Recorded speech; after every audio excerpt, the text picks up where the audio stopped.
best creative leaders are very good at answering the question, what's needed here?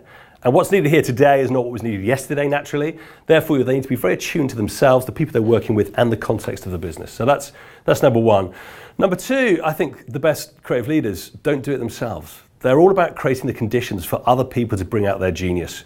And therefore, they step out of the way. They don't have all the answers, they're very humble, and they make sure that actually they set up the energetic culture for people to play and experiment, try things out and see what they can do differently.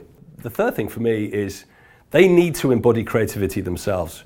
So for a leader to be successful these days, you've got to be trying stuff out. You cannot rely on what you did before, because actually, your identity that's got you to where you're at will not get you forward. Marketing, as it's always been, is a we thing, not a me thing. So this is not about a master-slave relationship. It's about a new kind of collaboration. In the media charter today, what we're really focusing on is the need for clients to work together to enable the digital ecosystem to be more transparent, more clear about where clients' money goes, where margin is made, but actually much clearer about the end impact on consumers as well, to make sure that we're as efficient and as effective as we can be, and that everybody, and in particular the consumer, wins. We have to step up. I think there was a generation of marketers that literally walked into the room and briefed an agency and walked away. That is completely over.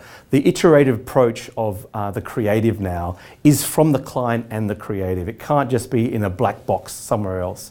The second thing that you find that really works is focus on the business opportunity.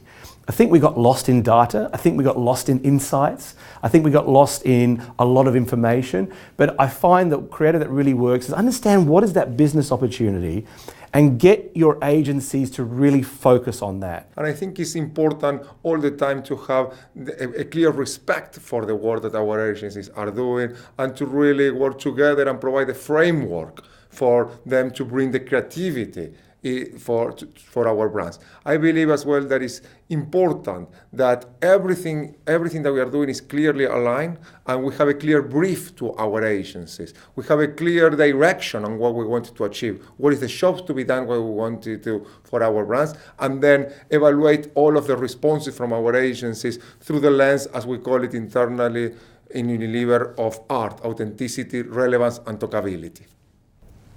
To connect at a human level, you just basically have to be human. And I think a lot of times we have certain habits or things we learn, professional quirks or professional frameworks that becomes the thing we dictate. What's the positioning? What's the brand strategy? What's the brand narrative? And all these things.